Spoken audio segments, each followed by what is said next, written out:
didn't fit in there, but to basically point out to them how many dollars each of those communities have received. And I know Councilman McFarland was there when I came to Wickliffe and showed that Wickliffe had received probably about $8 million in projects and $4 million in loans over the help of that. And what it does is help do some of this. So I want to thank people for voting for that. The other thing that might be some good news, I know everybody has always loved the e-check program. So what we did in the transportation budget this year, which we had to pass by the end of March, and I'm a member of the Transportation Committee and also on the Finance Committee, we had language in that basically said, first of all, you don't have to get an e-check if your car is 6 years or newer, 6 years old or newer, and if it's a hybrid vehicle, I think it's 7 years or newer. But the great thing we got in there was that if you, as a motorist, sign a statement attesting to the fact that your vehicle is in compliance with the regulations, you do not have to go get an e-check test. And so, the only thing we were waiting on was for the federal government, because the federal government was the one that initially made us do e-check for air quality standards way back in the 90s. And we had to wait for them their approval. I had predicted that based on the administration that's in Washington at this time, that they weren't going to be too concerned about environmental compliance programs or regulations. So that's where we're at. The final submittal has been made to the to the US EPA, and hopefully, we'll no longer have to go through the e-check. I've never thought it was a very wise program because, we live in a country where you're innocent until proven guilty. The problem with the e-check program is you were considered guilty until you went in every 2 years and somebody says, okay, you are now innocent because you passed the test. So, and really it was only like 3% of the vehicles were failing. And so it's, so that's some good news on that. Okay, the state budget, let me just say, the biggest issue that we're dealing with, and it's frustrating, and it's the one issue I hear from my constituents the most on, is property taxes. I've been pushing for 5 years for property tax reform to upgrade what's called the homestead exemption. The homestead exemption is something that the voters authorized back in 1970, I think, as a constitutional amendment that says it gives a break to folks who are 65 or older or disabled if they qualify under a certain income criteria. The problem is since that time, 55 years, we have not adjusted that program properly for inflation. So right now, you have to make somewhere under, I think it's $37,000 or $38,000, and you get $28,000 off your valuation. I have legislation in House Bill 103, bipartisan with several Republican co-sponsors, to at least to bring the homestead exemption eligibility up to $45,000 and the amount that you can not be taxed on as a deduction against your valuation of $50,000. Now that has a price tag because the state has always reimbursed the local entities, the schools, the senior citizen levy, the Deepwood, the mental health programs. The state has always basically out of our budget compensated those folks for the losses they've had. And that's what a lot of us were pushing for this time. They just passed a budget, and we just were in session on Monday morning for a veto override. There was 3 vetoes they wanted to override. They only had enough votes because they need 60 out of 99 to override them. But, my idea of what they've done for property tax reform is they basically said, we're not going to put any more skin into the game as the state of Ohio. In other words, we're going to make sure that people get some relief from their property taxes, but what they're basically doing is they're taking the money from the local entities that depend on those property taxes. So what you have, and what the veto that we overrid on Monday, or they overrid, I didn't vote to override it, it had 61 votes, you need 60 to override it, and all that, it eliminates certain types of levies. It eliminates replacement levies. Now, what replacement levies are is if you pass a levy, let's say in 1985, and it generates so many dollars and all that, under House Bill 920, those type of levies, if they're operating levies, are capped. They can't really stand inflationary growth. So replacement levy is when someone goes and says, listen, we want to renew this levy, but we want to replace it at today's valuations, okay, which is now. Sometimes that can be misleading, and we've had some folks in Lake County that have been misleading with that. But I offered amendment in committee to say, okay, let's make this as transparent as heck. Let us say that the ballot language has to say, if you approve this replacement levy, the amount of taxes that you will be assessed against this new replaced levy is estimated to be 42% higher than what you're paying now. Basically trying to let they basically said, nah, let's just eliminate them altogether. So they are limited. The other thing they've eliminated is replacement levies, are not replacement levies, is emergency levies. Now, emergency levies are often used by the school districts when they're in a fiscal crisis to go back to the ballot and ask for an emergency levy. It's subject to voter approval. It is geared to a dollar amount. So if the emergency levy generates $5 million, it can only generate $5 million. But if property values go down, the millage gets adjusted upward, so it still gets the $5 million if property values go down. Well, they've basically said the current emergency levies, and I know Willoughby Eastlake has quite a few of them, they will expire. They cannot be renewed. They are gone. So now the problem here is that if Willoughby Eastlake Schools or whatever entity needs those dollars, they are now going to have to go back to the ballot and say, we need a new levy. And it's going to be very difficult to try and explain. We're not really increasing your taxes. We're just asking you for a new levy because we're no longer allowed to renew these and all that. So the bottom line is nobody's going to see any property tax relief immediately from this. It's basically going to say you will see property tax relief if they don't go back and get that levy replaced or get that levy renewed. And so it's really not property tax reform. My idea and a lot of my colleagues' idea of property tax reform is to help people either through increasing the homestead exemption. There's another bill there that I support that creates what's called a circuit breaker. If a certain percentage of your income, over a certain percentage of your income has to go to pay property taxes, you will get a tax credit from the state of Ohio to compensate you for that. But again, all of this requires us as the state to put money and skin in the game. Now, in the past, they've said, well, we don't really have the money to do a lot of these things. Well, see, that's the problem. We have had the money. But what this budget also has, we're taking our highest tax rate, income tax rate of 3.5%, and over the next 2 years go to a flat tax rate of 2.75%. Now, the only people who will benefit from that are people making $100,000 a year or more in Ohio. This might sound familiar with maybe some of the tax things in Washington. But in other words, most of the relief is going to those who need it the least. So we're going to do that. But that is going to cost us another $1.4 billion in revenue on top of the $5 billion that have been given away in the last two budgets for state income tax cuts and all that. And they argue that, there's one senator that says, we used to have, Ohio's income level used to be 10% above the national average, our citizens. And we had 24 congressmen. But then we passed an income tax in 1971, and that's why we're not 10% ahead of it, and that's why we don't have 24 congressmen anymore. It's like, the good thing about the income tax is nobody likes any taxes, but it's based on the ability to pay. If you're working or you have, income that's maybe significant, you're going to pay the income tax to the state of Ohio.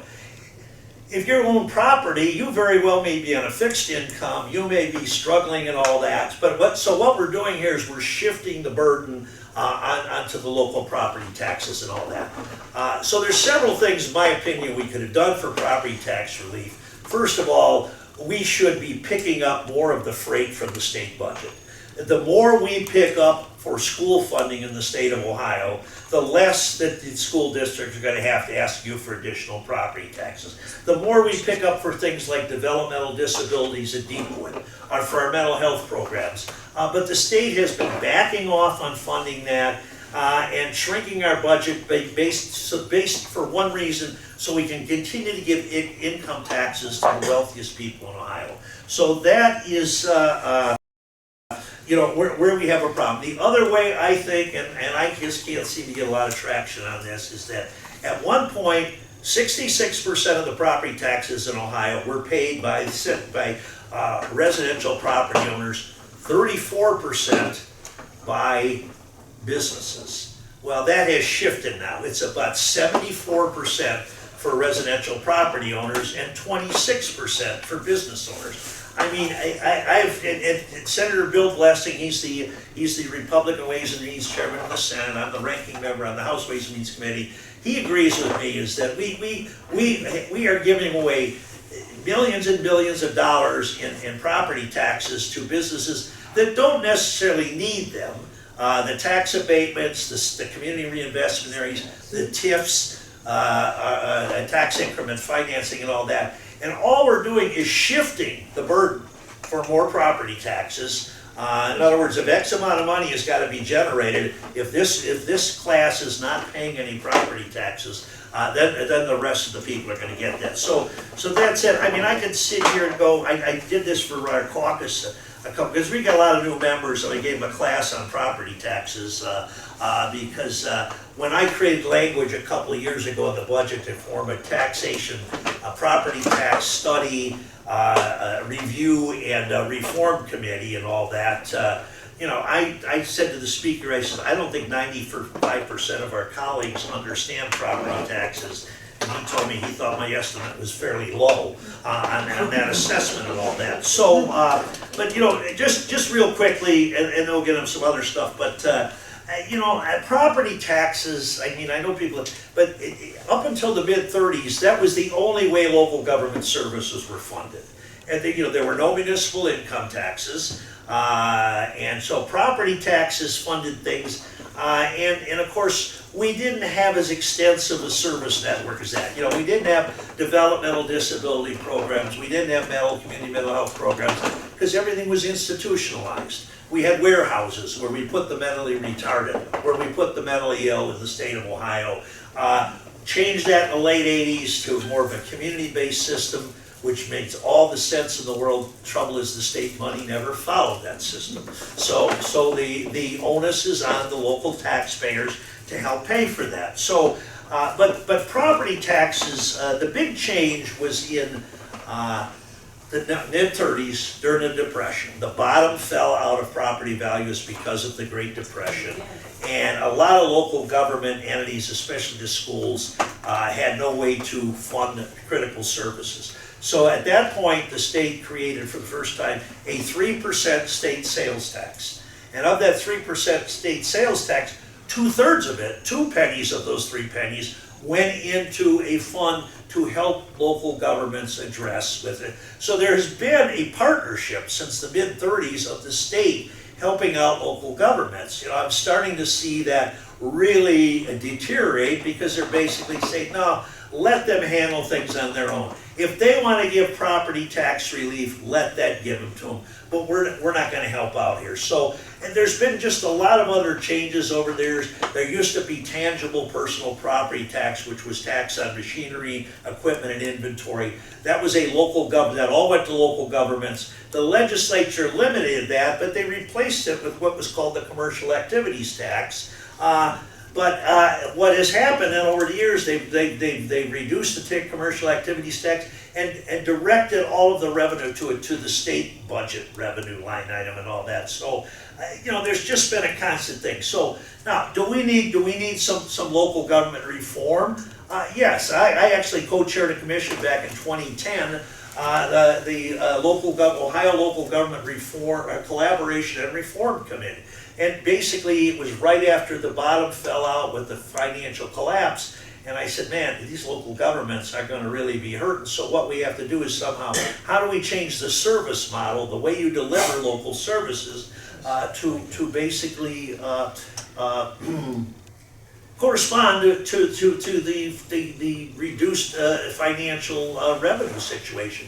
But but we made a lot of recommendations, and it was like everything else, nobody did nothing. Everybody said, no, we want to continue to do things the way we do it. So there are some things I think we can do, but I think what we need to do is, and I think the Plain Dealer had an editorial Sunday where they said, carrots rather than sticks. In other words, let's incentivize some of these things were happening. I mean, we've got 612 school districts in this state. We've got a lot of other, and there are ways where I think you can consolidate not the service, not the frontline service, but some of the overhead, the administration. Do we need? Because every time you have a governmental entity, you need an office, you need a director, you need an HR person, you need a legal counsel, you need a budget person, and so there's a lot of overhead there. So, anyways, property taxes. So that was it. And basically, why are they based, on property? Because the concept was, that your property depends on things like public safety, road repair, the schools and things like that. In some cases, water and sewer. Not in Wickliffe, because I know you get paid a lot. You pay a lot for the sewer charge. But anyways, so it's based on, and so what we wanted to do with this joint committee that I was trying to simplify the thing, trying to define. One of the things that's confusing for people is millage. What's a mill? A mill is $1 per thousand, $1 per thousand of your valuation. So in other words, if your property was $100,000, then $1 per each thousand means $100. Well, that's not true, because in Ohio, you only pay on 35% of the assessed value. And I asked questions in committee as to why that is, and nobody seemed to know why. But so if your $100,000 home, you would pay 35. I know there's no more $100,000 homes anymore, but you'd pay 35,000 on that. And so each mill for a $100,000 home would be $35.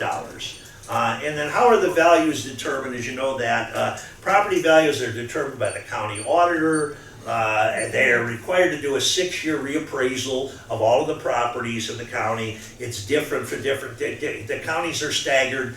Ours was last year. I think other counties are this year. Some other counties are next year.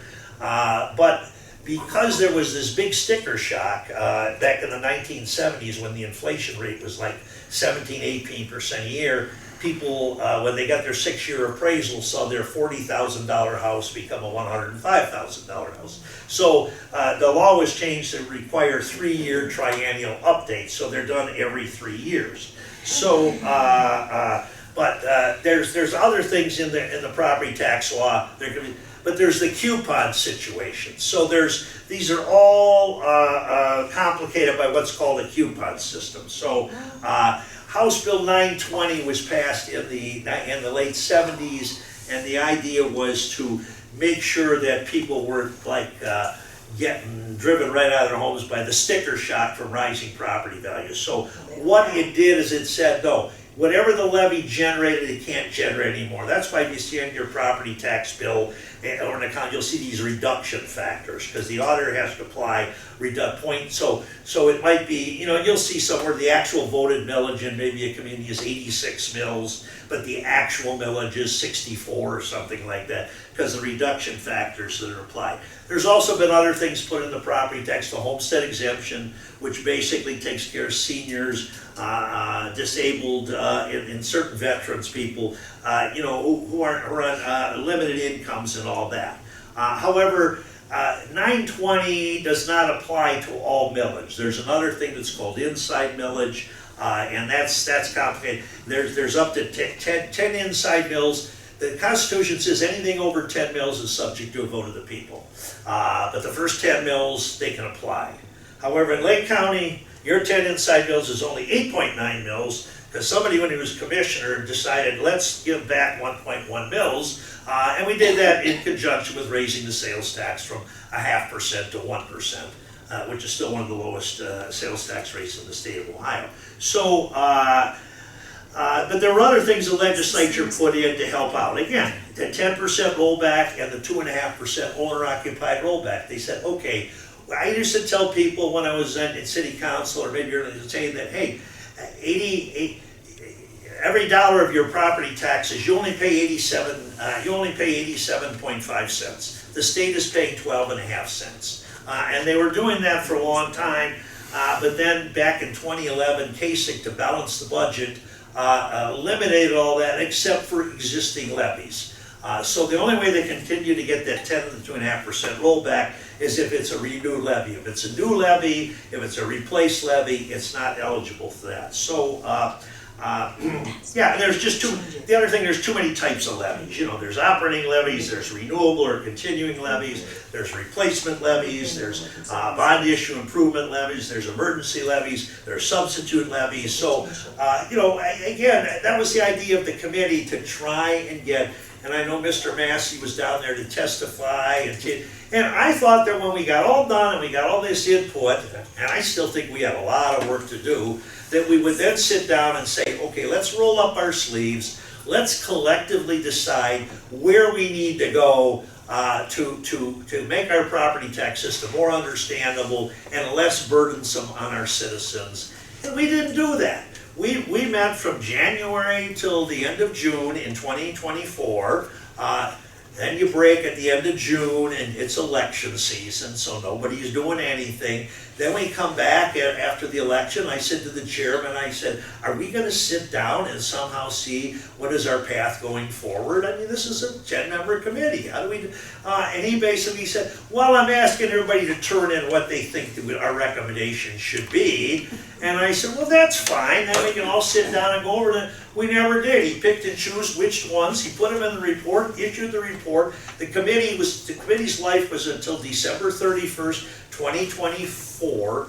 He issued the report on December 30th, 2024. And so that's where we're at. So I just think there's still a lot to do. So we passed the budget, and we have some of these changes. The governor has vetoed several of them. One was overridden and all that. The governor has now formed a new task force to look at property taxes and all that. So, but again, that's where we're at. So, but we need to do something, because you might be aware of what is out there. There is a movement out there to put on the ballot, and through initiative petition, they'll need 413,000 signatures to totally eliminate property taxes in the state of Ohio. And now that is approximately 21 or 22 billion dollars that would be eliminated.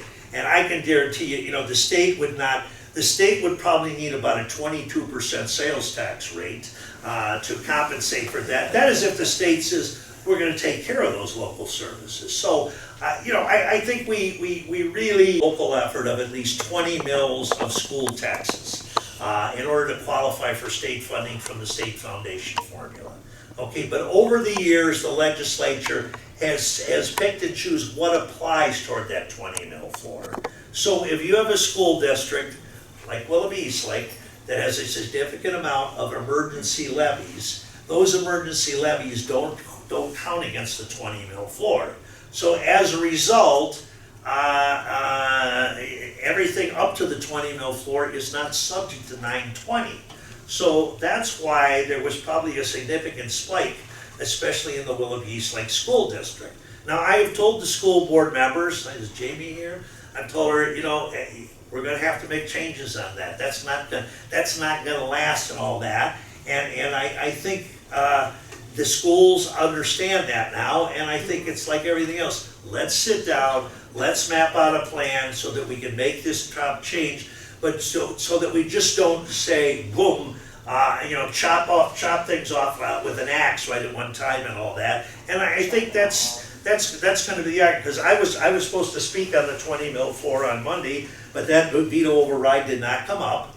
And I said, listen, I've talked to my school people. They understand that we've got to make some changes on that. Unfortunately, the legislature was the ones that exempted emergency millage and other type of millage from doing that. But you just can't impose that type of sudden sticker shock overnight. So I think what we need to do is sit down, and I'm glad the governor has included on his, and I don't know why he didn't put me on, but he didn't put any legislators on there. But he put some school people on there.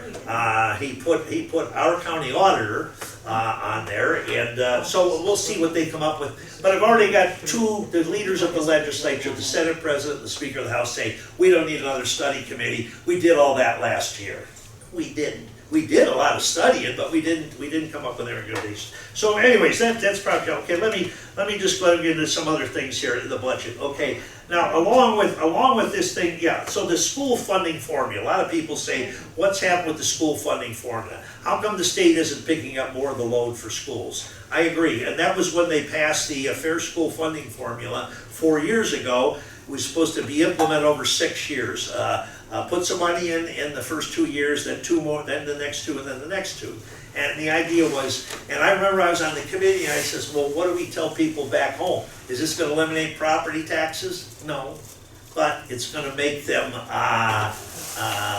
happen less often. So we would see. So what happened in this budget? They kept this fair school funding formula. They didn't put enough money into it to what we had thought we needed in years 5 and 6. But the other thing, they did not adjust the base. So all of the expenditures are based on a base year of 2021 and all that. So, and we could have funded that, but we keep cutting revenue from the state income tax, which nobody seems to be asking for. I've got colleagues on the Republican side say, I have constituents that say, what do you mean you cut my state income taxes a couple times in the last few years? I haven't noticed that. No, nobody's noticed. Well, the people making about $5 million have noticed it, because it's a good chunk.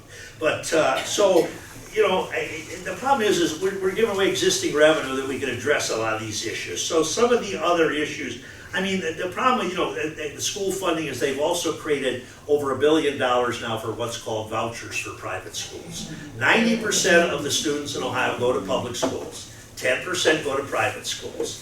The problem is, not only are we putting a lot of money out there, but the whole idea initially on vouchers was to rescue kids from underperforming public schools. Don't make them prisoners of the geography they live in and let them have an alternative. Well, we're not finding a lot of movement. What we're finding is the people who've been sending their kids to private schools for years are now getting $8,000 or $9,000 a year from the state of Ohio to cover that. So, but the other problem I really have with that is that we require the public schools to transport those kids. The public schools are required to do transport. I've had superintendents tell me, I've got 26 bell schedules in my school district because I have, and if I don't transport those private school people on time, I get a deduction taken from my state funding. I get penalized and all that. So it's just something that if we so as long as you're cutting taxes $1.5 billion and then you're doing this. So some other problems in the budget, and I'm going to open up for a question. The Medicaid clip. Okay, now Medicare. Let's see, where do we have that? Yeah. Well, Medicare is a federal program. Medicare is a federal program for seniors. Medicaid is a partnership between states and the federal government. And Medicare right now in Ohio generally is about 66% is paid by the federal government, 34% by the state government. But Medicaid expansion, which sometimes is called Obamacare, Medicaid expansion, which John Kasich pushed for, and the legislature finally agreed, it's paid 90% by the federal government and 10% by the state of Ohio. And you say, well, who's getting all that? I'll tell you who got it, because I was county commissioner then. about 8,000 to 9,000 working poor people in Lake County had health care as a result of Medicaid expansion that they would not have had. So it's there, and the other thing, but they have in the budget a Medicaid cliff, which basically says if the federal government reduces that 90%, in other words, if they bring it down to 89%, we're out. We're going to kill the program. That will put about 700,000 Ohioans off the healthcare rolls, and I am surprised my colleagues who represent these rural areas of the state who are supporting this. And I'll say, do you know what this is going to do to your small town hospital? Your small town hospital is going to eat uncompensated care for a couple of weeks, and then they're going to go belly up. And it just doesn't seem to make sense. In other words, even if they cut it down to 85%, I'm thinking, hey, I love stuff where I can spend $1 and only cost me 15 cents. So that's it. Some other areas I think concern, I know this came up at the last daycare, is the daycare situation. We have, one of the problems, you hear this from the Chamber of Commerce, we've had a hard time getting women back into the workforce or getting in the workforce because the cost of daycare is atrocious. And so we are one of the lowest states in the union. I think we pay up 138% of the poverty level is eligible for subsidized daycare. We used to be at 200%. Most states are at 200%. So we're about the lowest of the state. But so what did they do in the budget? And it's a great idea. It's called a tripartite program. So it's basically the state of Ohio, the individual, and the business that they work for will be triple partners in doing this. And we budgeted a big whopping $10 million to do that. I said to say $10 million for a critical need, and we gave some football owners $600 million for a damn stadium. And so, it's just, so we, and the other thing we have to do is we have to rebuild the capacity for daycare, because when we had the pandemic, people weren't working. A lot of those daycare providers went out of business because there was no business there. So we got to encourage that discipline to be kind of developed in our school systems and things like that. Just a couple other things, senior issues. One thing I did work with a couple of colleagues, and we did we have a children's caucus, we have a veterans caucus. I said we need an aging caucus because this is a state where 1 of every 4 people is over 60 years of age, including yours truly. So we did create that elder caucus. And I serve on what's called the Ohio Elder Abuse Commission because, the things that we see that happens out there, the schemers and the scammers trying to separate people from their money. I mean, I don't know, we probably all got the email a few weeks ago saying if we don't pay this traffic ticket, they're going to come and get us. And the problem is that so many of our senior citizens are trusting. They think, oh my God, I better do something on this. So we do that. Let's see. One of the other things I've introduced, it's like a lot of the things down there. It gets 2 hearings and we're done. I introduced a bill with a Republican out of Toledo dealing with SNAP benefits. SNAP is the Supplemental Nutritional Program, Assistance Program, and all that. After the emergency was declared over, after the pandemic emergency, we've got about 70,000 senior citizens in Ohio that get $23 a month in food stamps. Now, as I said back at the time when I did my testimony a few months ago, I said, that's good for about 3 dozen eggs. $23. So in my time, we put in a bill that basically said, the state of Ohio, let's join like with other states, let's supplement that $23 and at least get each of these seniors $50 a month. And we'd have to use state money to do that. And that had a price tag again, over the 2-year period of maybe about $45 million to do that. But we couldn't afford that. But we give $600 million to a stadium owner. So again, turn that debt. I think that's a bit. So let's talk about property tax relief. I just said there's these things that the legislature put in the budget. None of these were vetted in the committee. The joint committee that I sat on. These all came up in the last 3 weeks of June. And you know, there's the, and some of the other stuff they stuck at the last minute. I mean, just, so, you know, I know that our senator doesn't like, you know, the way the plain dealers treated him, so he inserted in the budget a tax on newspapers, you know, right? You don't pay sales tax on newspapers. The governor vetoed that. So, also, what I think was just the most bizarre thing I've ever seen, they put language in the budget bill to basically require that school board elections be done on a partisan basis, Democrat and Republican and all that. And you know, these have always been, our cities, most of our elections are nonpartisan. To do this in the school board, so the governor did veto that. And you know, and I used to wonder, well, what about somebody who wants to be on the school board that doesn't vote in primaries and basically says, I'm an independent and all that? Well, they have to declare one way or the other to be on the school board. The other thing is there's other, and again, hopefully this thing will not be brought up for being overridden, but the, you know, there are certain people who can, in certain professions, they can run for public office as long as it's a nonpartisan public office. But if all of a sudden they become partisan elections and all that, they'd have to do that. So, all right, well that's, so the biggest problem here, and I plain dealers kind of commented on that too, and some of it, is that, and I talked about that when I gave a floor speech my first year back in 2021. I said, you know, the budget used to be the number crunching. This is where we spend the money. You know, when I was on city council in Wickliffe, when your dad was mayor, and we would, oh, he's here. Hey, how are you? You know, we didn't write ordinances as part of the budget. We did. Sorry about that, Tom. Well, you know, I'm getting old. I know.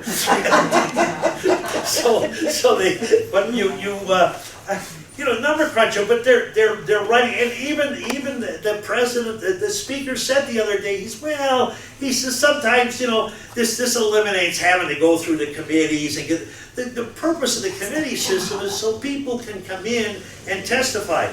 This change, some of these school changes that popped up the last week of session, the school community got 15 minutes to testify. 15 minutes to testify on these things. So, in other words, so that's the problem. There's too much stuff getting hidden in the budget bill, but it's really has become. It should be number crunching. We should be rewriting half of the Ohio Revised Code every time we do that, and so. I think, you know, there's a bunch of other stuff I could talk about. I want to see what's on your mind. And so, who's got a question? Yes, ma'am. Hi, how are you? Yeah. So you spoke for quite a while on property tax. Yes.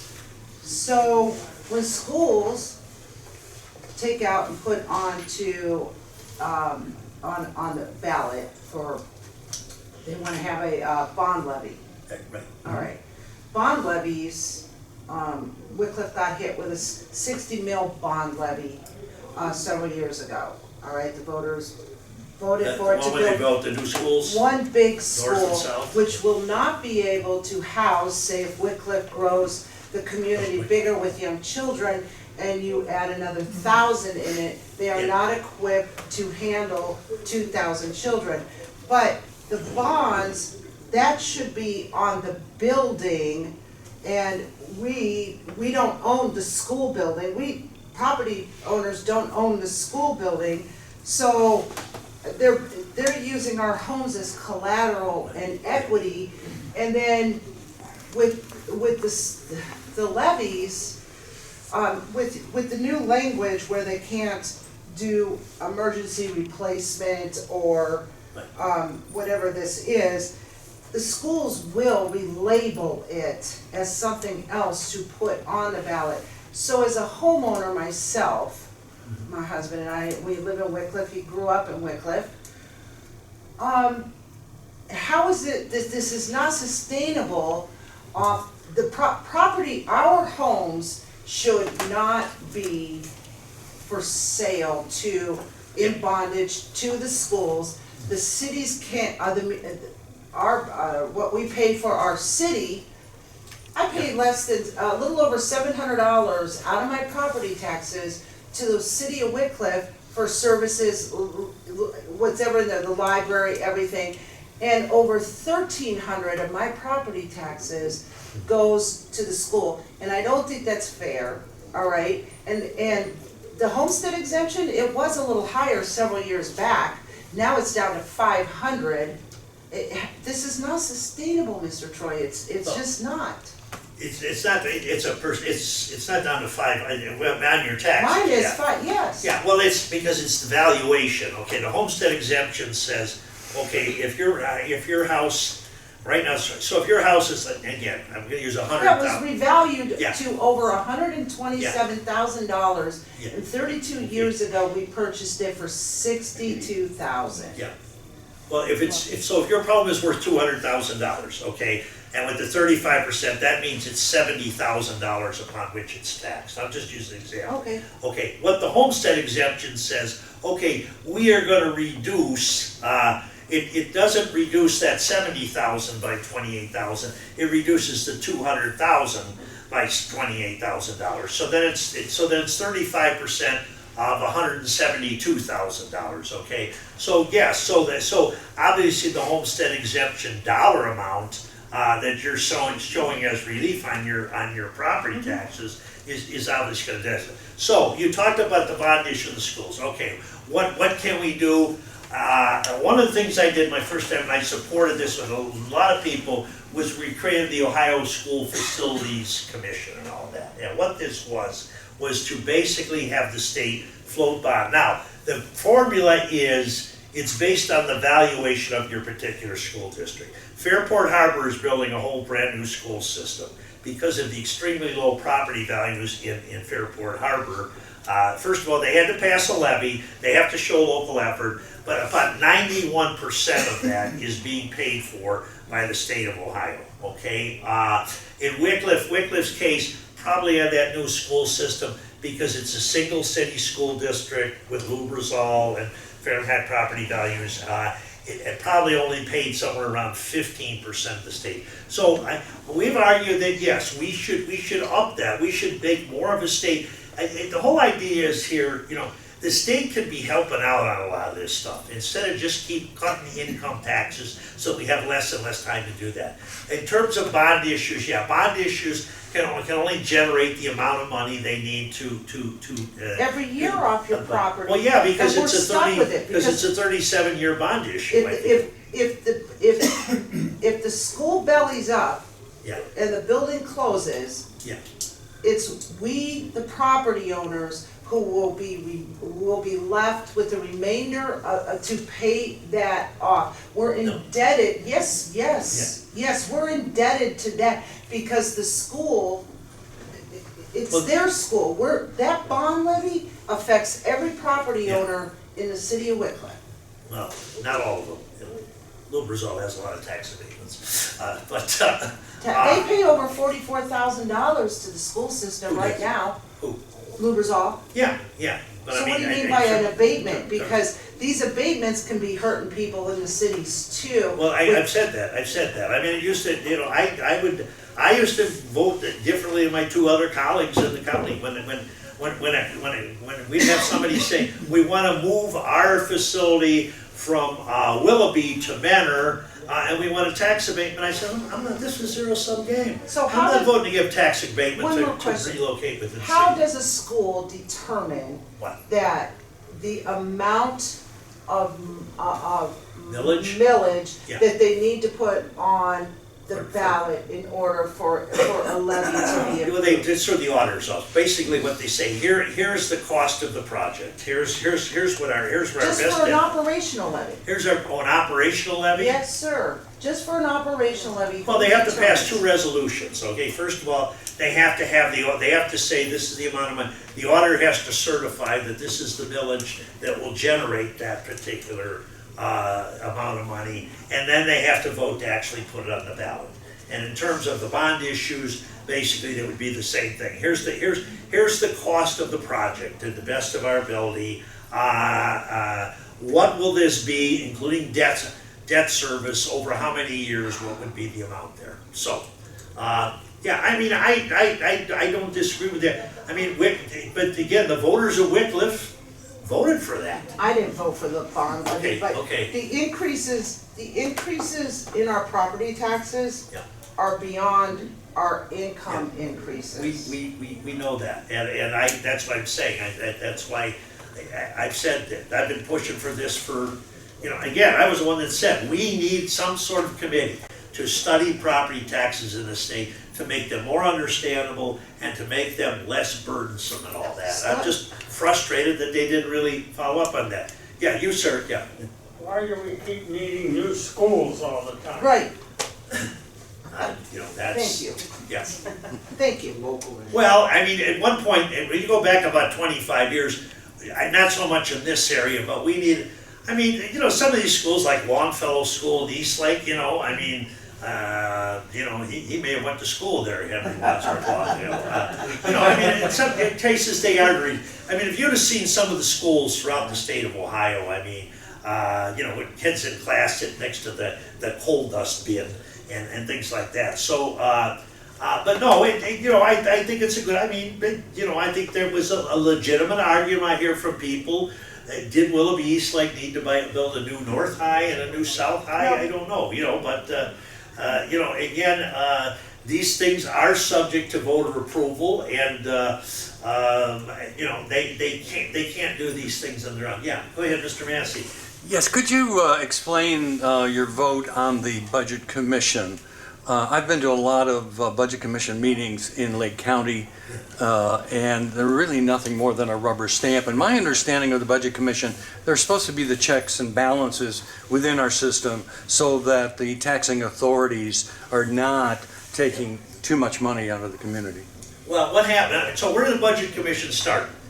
Go back to mid-30s, okay, so the mid-30s, they sent the state of Ohio money to, it was kind of the forerunner of the local government fund, or maybe it evolved into what's called the local government fund. And then every governmental entity that needed revenue had to come into the Budget Commission every year. That's why if you go to your city council meetings or the commissioner meeting, by July 15th every year, they have to pass what's called a tax budget. It basically says, okay, these are the property taxes that we intend to levy in the next calendar year, which would be the current fiscal year and all that. So, but the idea was for that was that the Budget Commission is supposed to say, we don't think you need this much. We don't, and that was the whole idea. And when the money was sent from the state of Ohio to help during the Depression, you had to go in and basically convince them that here's how much money I need and why. And what happened in the late 70s, early 80s, people started being, Mentor would come in and basically say, well, we need all of the money because we're going to build 4 more police stations next year and hire 200 more policemen and all that. And then the other communities say, well, why the hell should I be realistic and come in here and be honest of what I'm doing? So they decided, well, let's just create an alternative formula. So right now you have an alternative formula. It's not based on need, but I get, I know what you're saying about with the Budget Commission, and there are, I know of at least 2 entities in Lake County, and one of them has a little conflict with one of the members of the Budget Commission, I mean, I'll be blunt with you. The Lake County Crime Lab was getting 3/10 of a mil, the Lake County Crime Lab, and the prosecutor comes in and says, well, I want to increase that to 8/10 of a mil. I says, you want to add 0.5 to 0.3? And he said, yeah. I said, that's 200, I said, you're only effectively collecting 0.21 on that 0.3, so you're asking for about a 400% increase in revenue. And he says, yeah, we need that because that way we can stay in business for 25 years. And I says, well, that's not the way it's supposed to work. You should do that. So now you know what happened. I would confirm exactly what you're saying. I beat him all, I was able to actually beat him down 1/10 of a mil, my colleagues. But, but what happened while that was going on? Oh, I'm getting calls from all the police departments and all that. why are you against solving crimes? Why are you supporting the criminals and all that? I mean, it's that type of nonsense. Well, Representative Troy, I know, through the audit that I've done, that they're accumulating $1.6 million a year, more than they need to operate the crime lab, and they now have $10 million. So I would concur exactly with what you've said. Yeah. But that's, as I analyze the other taxing authorities in the county, we've got Deepwood that's had $65 million, Lake Metro Parks $30 million, and I just saw another figure for all the schools in all the state of Ohio. They've got $10 billion in cash, where the state of Ohio only has $4 billion. So what, as I tell the commissioners, you can't keep sucking the lifeblood out of the community. Well, now that section, that was in the budget too, okay? The governor only partially vetoed that section, so he basically said, no, there's a role for the Budget Commission, but I think what he vetoed was the language says the Budget Commission has the power to just, boom, lop off whatever they don't need and all that. The problem, and I tried to discuss this in committee back in and toward the end of the year, I said the problem, or this year, I said was, the Budget Commission is made up of 3 elected officials, the prosecutor, the treasurer, and the auditor, two of which have nothing to do with budgeting. Treasurer just collects taxes and distributes them, and the prosecutor's a legal counsel and all that. So I'm just going to say, how do we make sure we have a system that we don't have 88 different varieties of how this is going to be done and all that? I mean, I just said, I asked Representative Thomas, I says, what are you going to do when the mayor of the largest city comes in and tells the auditor that says, well, if you're going to lop off any of my budget, don't count on my support the next election. I'll be working against you and all that. And so, I know, at one point somebody says, well, we got to have elected officials on there because that way they're accountable. But something tells me that I might be better off with finding 3, blue ribbon citizens to sit there and make these decisions. Yeah, we were suggesting that. The ORC did have the capability of adding 2 citizens to that, but you had to get 1,000 signatures on the ballot. But I asked that question a lot in the study committee, and the funny thing was, I had 4 county auditors sitting there, one from Athens County, one from Greene County, somewhere else. And I said, so the County Budget Commission, don't you have the authority to say you do not need that much money? 2 of them said, my prosecutor says I can't do that. 2 of them said, my prosecutor says I can do that. So, it sounds like somebody needs to get an Attorney General's opinion to find out which is right here. But yeah, I know what you're saying. And so but I think that we have, and that's what I'd say about the 20 mil floor. I think we've woke these people up and say, listen, this movie's going to change. This movie's going to change. So let's figure out a way that we can collect. Nobody wants to starve the provision of critical public services that you provide, but on the same hand, I've talked to some of the people with developmental disability years ago, and I said, when I looked at the balance carryover, I said, wow, that's pretty healthy. I wish I could do that. I wish I could have that much money sitting in the county's budget as a carryover. And I got statements like, well, we just don't want to have to go back to the ballot again. So, I mean, there is this, but I said, well, unfortunately, and I agree with you, is that money should stay in the taxpayers' pockets until you need it. Then you go and ask them for it and convince them to pony it up. But they don't care. They don't care because they're lining their own pocketbooks, because obviously it's just a vicious cycle. And then all they care about is receiving their monies from their outside donors for their next campaign funds. And and when you have members, I don't think they get a lot of campaign. when you have a senator in this state that feels that if senior citizens can't afford their property taxes no more, but their home is paid off and they raise their family in it, well, then they ought to downright just sell their home and move into an apartment. Well, now tell me, how do you, representative... Listen, I think that's horribly insensitive, Mark. That's your state senator, okay? Yes. And he said that. He said if senior citizens have problems paying their property taxes, they should seriously consider selling their homes, moving into an apartment, and we know apartments are dirt cheap these days. And create more housing opportunities for the public. I mean, I know, it's just, He's denied that he said it. but you know, why didn't he say to Jimmy Haslam, you know, instead of buying that $25 million house down in Florida, pony up your own money for your street? Exactly. Representative Troy, a couple things that bother me. Inside millage again is unvoted and should only be a maximum of 10 mils, 1%. However, when I look at the outside millage, two things that bother me. One is joint vocational schools. They can collect up to 2.5 mils, but they are not subject to House Bill 920. Therefore, an outside millage that is treated like inside millage, I say is inside millage. The other is the 20 mil floor for all of these schools.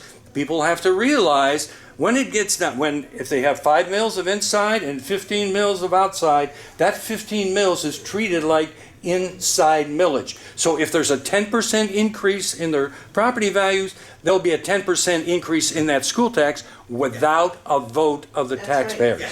Well, I think we need to, you know, and you saw Geauga County Auditor last year when they had their appraisal, you know, he went around to the taxing entities and said, you are gonna get windfalls. And I think, except for one school district, I think I think that's where we have to get their attention and do that. Now, you know, former Mayor Dreyer, knows that we had, in our charter in Wickliffe, we had 10 inside mills in the charter millage, and they are not subject to rollbacks and all that. But to their credit, the city of Wickliffe is not levying all 10 mills, you're levying 8.5. So in other words, you know, now they could be like some of these other entities and say, no, let's just levy the 10 every year because it doesn't require a vote, and we can pile up the money in reserves and all that. So I know we have to, you know, somehow, you know, get them to understand.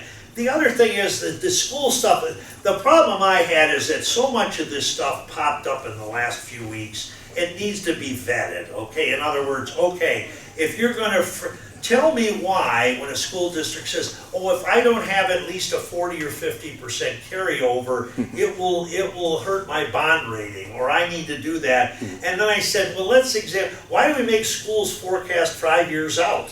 You know, if you got to forecast 5 years out, yeah, you're probably going to be, you know, piling up money and all that. I mean, we just need to, but I mean, that's why we need to really, you know, sit down. And I just don't, the frustration I have with the legislature now, because when I was there before and I chaired the Ways and Means Committee, and we looked at a lot of programs, I created subcommittees, says, let's spend some time drilling down on these issues. All you do is you hear bills. People come in and testify yes or no on the bills. We don't sit and drill down through this stuff and do, you know, you watch Congress, they have hearings on this particular issue, or they have these people come in and, we don't do any of that. I think we need to do more of that and say, so all I want to know is that, the last thing I want to see happen is that we pull the plug on all this stuff, and all of a sudden all these taxing entities find themselves in a bind. Some won't, I agree, but find themselves in a bind and regularly run to the ballot asking for more levies, and people say, oh my God, there's 7 levies on the ballot this November and all.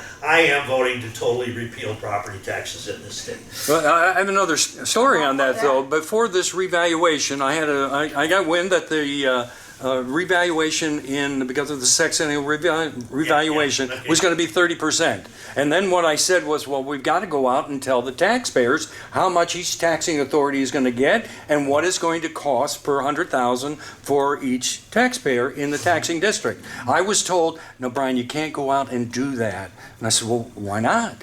And they said, well, because we got levies on the ballot, and if people know the truth, they won't vote for the levies. This is A that told you that. Let's say I'll say an elected official. All right. Okay. All right. Well, yeah. Well, I think no transparency. We need. So I think we need to.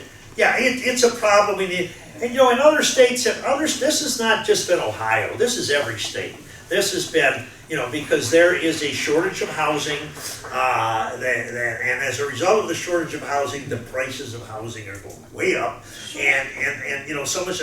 So what did I say early in the committee? And I don't know if you were there. I said, here's what we need to do. Somehow we got to find a way to lift the lid a little bit on 920. In other words, allow 3 to 5% annual inflationary growth. It's too tight of a lid. But then somehow we gotta put a lid on top of the inside millage, the 20 mil floor, the charter millage in the cities, to make sure that does. So if everybody was getting 3 or 4 more percent in revenue every year, and everybody's taxes were only going up 3 or 4 more percent a year, I think we'd be a lot calmer right now and all that. But I got answers like, well, that might require constitutional changes. That might be very difficult to deal. I just kept getting told that, oh, this is too hard. So I said, what did John F. Kennedy say? We don't go to the moon because it's easy, we go because it's hard. And I don't know why, we just don't do more of that. So I agree, but we gotta get there. All right, what else? Yes, sir. I'm gonna change the subject, move off the budget for a Sure. couple of seconds here. Certainly. And I don't know whether you're aware of this or not, because I think the news came out probably while you were en route here. The Lorraine County Lorraine police officer passed away that was shot yesterday. Yeah. What is your stand, and what are we doing about gun control? Well, they're doing nothing about it. It's the gun control legislature. I mean, I'm co-sponsored with a lot of my colleagues for background checks. I mean, the statistical data shows 90% of the people thinks that we should have background checks. I think one of the things that we get crazy legislation. I mean. I stand with the Fraternal Order of Police and all the other organizations, and normally when they would oppose stuff in the legislature, it wouldn't pass, but these things passed. They actually had a bill in there, and I got a few emails from people in Lake County saying, you better vote for this because it's basically a bill that says whatever federal firearm regulations are enacted, Ohio does not have to follow any of them. And I said, my God, John C. Calhoun lives, let's call nullification. And so, I mean, it's just, we need to do more. We need to do more. The governor stood there after the shootings in Dayton in 2019 and said, we have to do something, and nothing's happened. I mean, every time there's these pieces. So we had, and I was county commissioner when we started concealed carry in Lake County, and you had to be tested and you had to get a permit and all that. And it was working well. Nobody was complaining about, the process of having to go through a little bit of a training session and a licensing to be able to get a permit to carry a concealed weapon. But then, since I've been down in the legislature, they passed a bill that says, no, Second Amendment says you don't need any training, you don't need a permit, you don't need anything. If you want to carry, you just do. So, I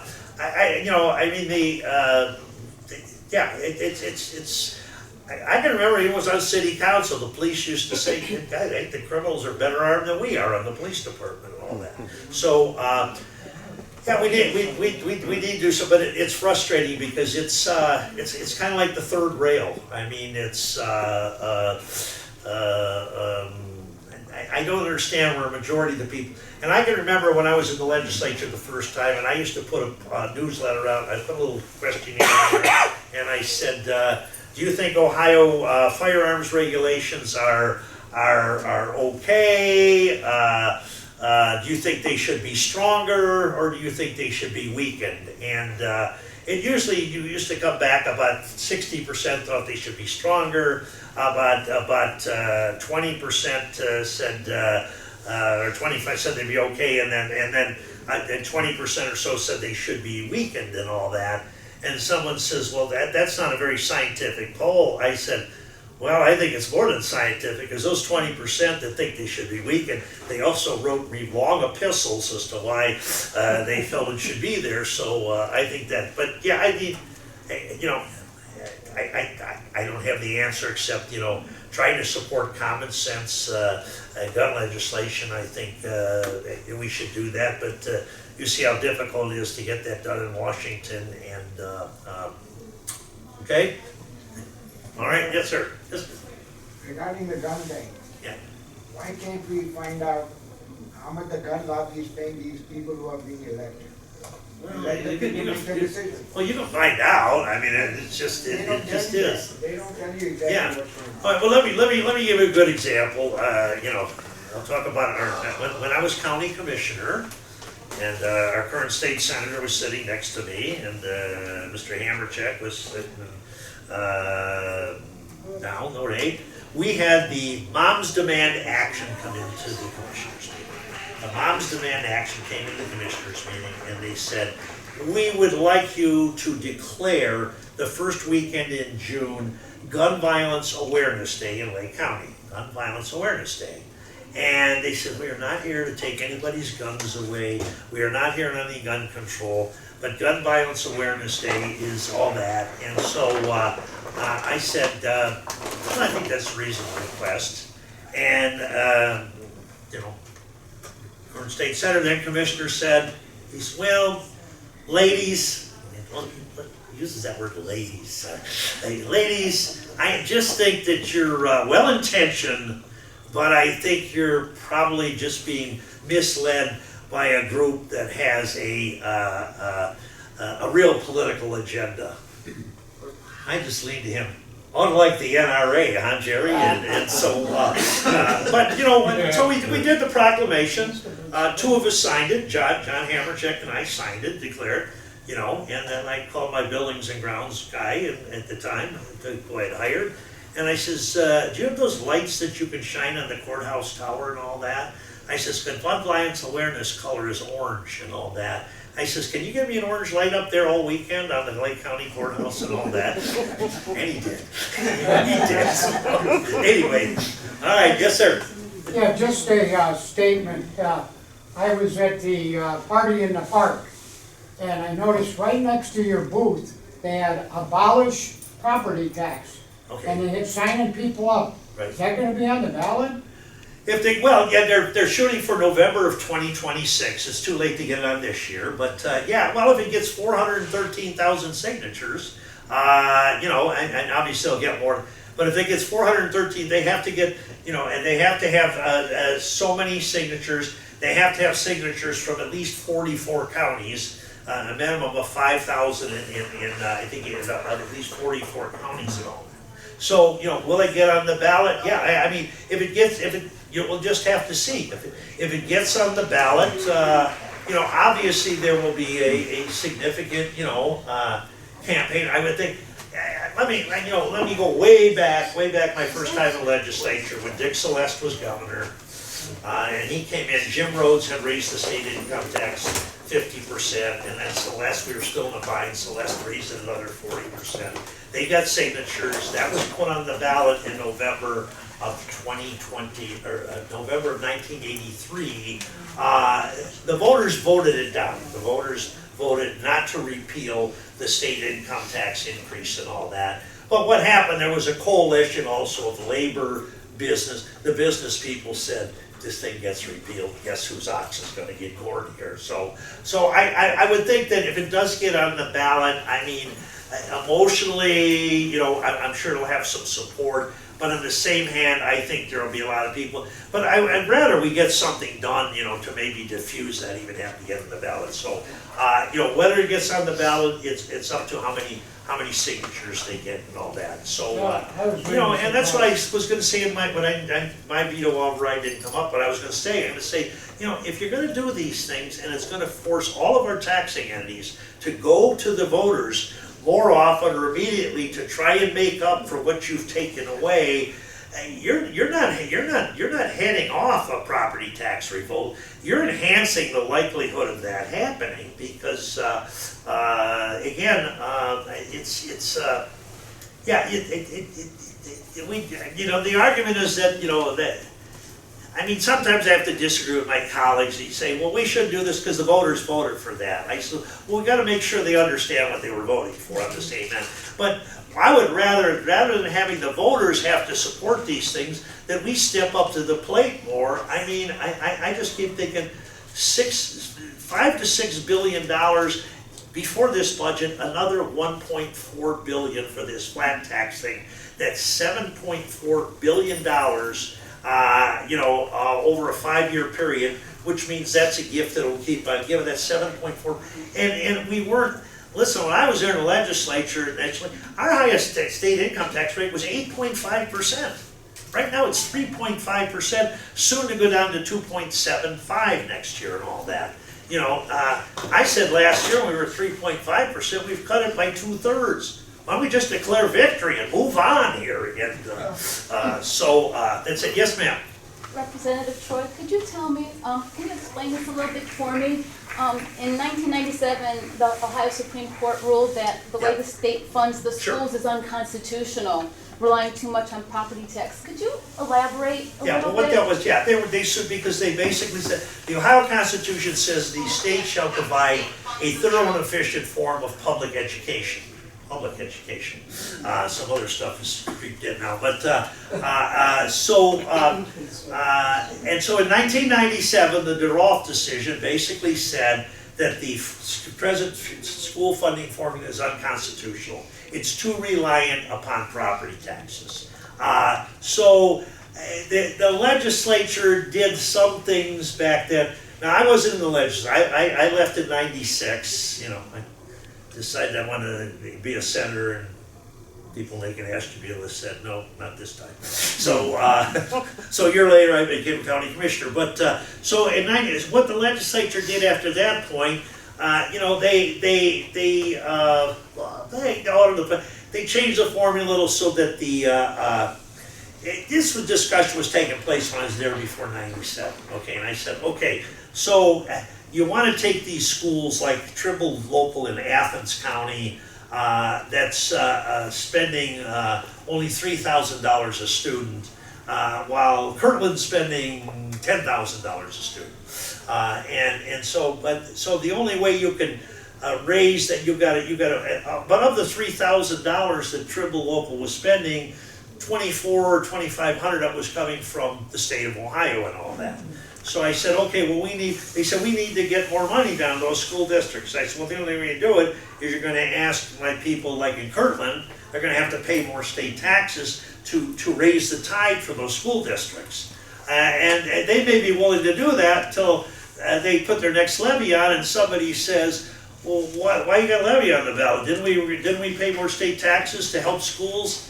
Yeah, but we didn't get any of that. That went to these poor school districts. I said, you know, I mean, school funding in Ohio is the purest form of socialism you ever saw in terms of redistribution of wealth and all that. So the problem is that the courts never really leaned on, the Supreme Court never leaned on the legislature and said, get this right, for years and years. So a bipartisan group, former Speaker Bob Cupp, John Patterson, state representative from Ashtabula County, sat down and put together what was called the Fair School Funding Formula. And this thing was being discussed and being put into the 2021 budget when I came back to the legislature, and I was on one of the committees, and I said, this is amazing, because I've never seen anything where the school superintendents, the school board members, the teachers' unions, the teachers' treasurers, all the educational community are in total agreement that we need to do this. So rather than, you know, fighting against each other and all that. So that became, and so the whole idea was that we would keep, you know, adding to that fair school funding formula, which required an additional $2 billion in 2021, another $2 billion in 2023, and another $2 billion here in 2025. The problem was they had a little less than the $2 billion, but they also have not adjusted the base upon which everybody applies from 2021, and you know, there's been a significant amount of inflation since 2021 and all that. So yeah, it's still there, but nobody. There's nobody enforcing it. You know, there's nobody saying, you know, that, you know, so, you know, this was the best attempt yet to try and get there and all that. And the problem is we could have fast funded that if we didn't get back these income tax cuts. And, you know, I get these statements that, oh no, but these income tax cuts, these are good for Ohio. This improves Ohio's economy. I said, you've been cutting them for 20 years. I says, what has happened to Ohio's economy? I mean, I'll tell you, here's what you're dealing with. I went to a tax seminar in 2023 in Arlington, Virginia, and the guy speaking there, he says, no state except for New Mexico, no state has cut their state tax rates more in the last 20 years than the state of Ohio. Okay, so we had reduced that. So I went back and I told the Republican finance chairman, I said, Jay, I said, just come back from this seminar. I says, and do you realize that Ohio has, except for one other state, no state has cut their taxes rates more in the last 20 years than Ohio? He says, yeah, that's what we put on our campaign literature every other fall. So in other words, it's it's kind of a, so no, you're right. I mean, that, yeah, they did declare and no court has weighed in and says, it's fixed. And I wouldn't count on this current makeup of the Ohio Supreme Court to weigh in on this. Thank you. Okay, what else we got here? Somebody else have? Yes, sir. I have two questions. Sure. Two questions. First of all, I want to say I watched you last night on TV.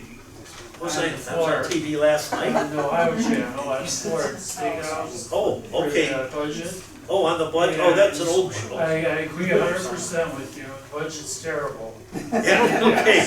There's All no right. doubt about that. I'm Okay. in finance. I know it's terrible. Yeah. The way they treated the Democrats during the budget process is also just as terrible, because you guys weren't allowed to interject much or debate about much. It seems like it was pretty well all cut and dry. The first thing I want to touch on is the Brown Stadium. Yeah. Did anyone, when the Haslams came in 2023 or 2022, I got the article at home. Yeah. They received $23.7 billion, not million, $billion from Warren Buffett for the sale of the Flying J truck stocks. Yeah. Did anyone question them as to why they're coming before the state for that money? And they clearly have enough of their own? Yeah, well, yeah, that was brought up all the time. I mean, on my colleague Sean Brennan from Parma, he's getting, of course now he's getting Yeah, built I up. listened to him last night. Yeah, well, he's getting beat up by the Cleveland building and construction trades because they don't care how it's paid for, build something. And so that's it. No, at the last town hall meeting I mentioned, I said, listen, last fall, in the fall of 2023, we had, was it fall of 2023 or was it 24? No, fall of 2024, we had an issue on the ballot, issue 1, which basically was an attempt to end gerrymandering in the state to require a new method by which we would draw legislative districts. Okay, right now the Ohio House has 65 Republicans, 34 Democrats. Okay, we are not a 65 to 34 Republican state.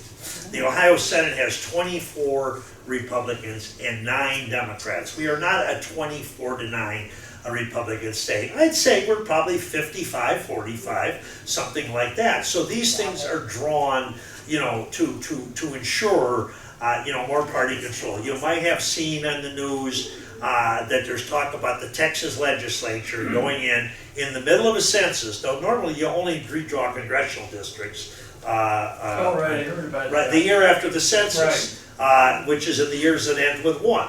Okay, because census are the year that ends with 0. Well, what they're doing in Texas is they're talking about redrawing the congressional districts to hopefully shift to basically flip 5 Democrat seats into 5 Republican seats. And this is all an attempt to keep this thin majority, that they have in Congress. So it's just, but nobody, there's nobody out there that can say, stop, you can't do this and all that. So that's where we're at. So you were talking about the so at this town hall meeting, I said that when this issue was on the ballot, issue 1, to change the redistricting and all that, I said Mr. Haslam sent $50,000 to the campaign to defeat it. I said, and Mrs. Haslam sent $50,000 to the campaign to defeat it and all that. So I just wonder if this might be a little bit of payback for their efforts, you know, to make sure we keep these. Now, after that meeting I had in May at the Weather Library, one fellow came up to me and chewed me out. He says, "Don't call that SOB, mister." Okay, so Still keeping on the grounds. yeah, okay. So, Right. but the problem is where they get, so it first started out, the state was gonna issue bonds, which is a horrible idea. Right. Then the Senate decides, no, we got all these unclaimed deposit funds, let them raid that. You know? That's stealing, that's stealing. Well, we did, you know, right now. If you go to the Ohio Supreme Court, I can predict how they're gonna, I mean, they're 6-1 right now, and one of the incumbent justices is running against Jennifer Brunner next time, you know, undercover to try and knock her out, make it 7-0, so. Okay, Yeah. keeping with that, I just have two more things. Yeah. Okay. My friends want to know. Yeah. Your friends wanna know, okay. So, the Haslams are going in front of this committee to get the $600 million. Matt Huffman, Rob McCauley, and Jerry Serino got $110,000 Yeah. from Haslams. Okay, Okay? 110,000 more than I got. Now they get the $600 million. Yeah. They want to know, how is that different from what Ralph Householder did when he took the money? Larry Householder. Or Larry Householder. Yeah. When he took the money from the illuminating company, Because- and then, Because the Did law that. allows, we need campaign finance reform, but you just see it everywhere, but you can't get it and all that. I mean, it So just- here's a good it example. just doesn't look We right. have an ethics law. We have an ethics law in Ohio, okay, which basically says if a lobbyist or someone with any interest spends more than $75 a year in the aggregate on me on food and beverage, $75 or more in food and beverages, both of us can go to jail. Now, that same person can give me $15,500 campaign contribution in the primary cycle and another $15,500 in the general cycle, because that won't influence me, that damn food would. So, I mean, that's how, anyways, all right, yes, sir. You got, Two more things related. well, let me get that gentleman back there and I'll come back to you. Okay, yes, Isn't sir. that 600 million a loan that's gonna be paid back? Well, no, because they said now there's nothing in there that says he has to pay it back and all that. What? Yeah, it's I mean, the legislature has done this stuff before, you know, raid these funds and stuff. But normally when they've done that, and I was there when they did that, you had things like the certain regulatory boards had huge surpluses, all that. And apparently the legislature, they normally would do those things, you know, on a rare occasion. We talked about doing it at the county when I was commissioner. You know, Judge Clammer had $1.4 million sitting in a computerization account. And I said, there's no way, and it's from fees that were collected. I said, there's no way he's gonna do that. I said, Judge, I says, we could really use that money because we're laying off sheriff's deputies right now. We're furloughing people, they're only working 4 days a week and all that. And, you know, we didn't get anywhere with it, but anyway, but normally you do those things because you're in a bind. You're saying, my God, in other words, so, yeah, you know, the legislature sometimes over history has gone to those funds because they did, you know, they had to make ends meet and all that. This is unprecedented to take care of a billionaire football team owner and all that. So I don't think it's take it back. So hey, you know, that's it. So okay, what else we got? Yes, ma'am. Okay. Yes, Vicki. I get the frustration about the whole property tax thing, I really Yes. do. But I worked with kids for 40 years, and you might call me a sniveling liberal or whatever everybody thinks. But me and my husband do not get homestead. We suffer, we pay our taxes. But my problem is, if you don't. That's because you get that big sheet metal workers I know. pension. If you don't have the after-school things for your kids and that thing, like you said with daycare, people can't afford daycare. Right. So they depend on school and after-school programs to keep their kids engaged. I don't want a society where kids can't play an instrument, can't hold an art brush, cannot play football. Yeah. I don't want that in 20 years, but I get the frustration. But as far as the gun violence goes, that's what they're gonna do. If you can't find them an activity, society's gonna be their activity. Yeah. Yeah, well, But again, not off it's just the that, backs it's of just that. homeowners. I Not off the backs of but homeowners. I But that's the have, legislature's I have fault, some because new it's 20 years colleagues of them come not in, fixing okay, the some of the new problem. people I meet, you know, and I mean, it's, I say, so what are you gonna focus on while you're here? Well, I'm here to downsize government to the greatest degree possible and reduce the tax burden to the greatest degree possible.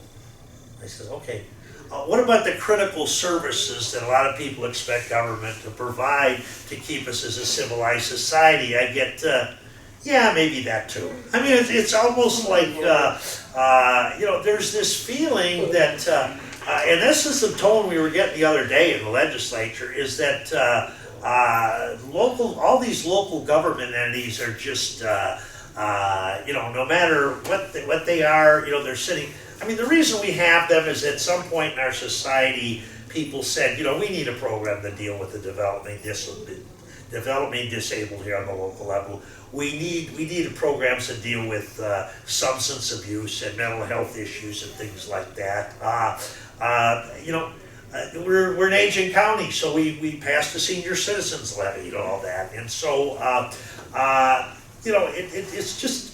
But I've got some colleagues that say that, well, you know, the problem with property taxes, there's too damn many local governments out there spending the money. We need to get rid of half of them and all that. So it's, I know but Joe, you always got to have a balance. No, we do need to require more efficiency, more. I think, you know, I mean, I've been critical of. I remember my first time in the legislature, and I was studying all the higher education programs, because I had the primary, secondary, and higher education budget I was in charge of, and I was checking on I said, boy, we give each student like about a $2,500 subsidy for an undergraduate, and then we give about $4,000 for a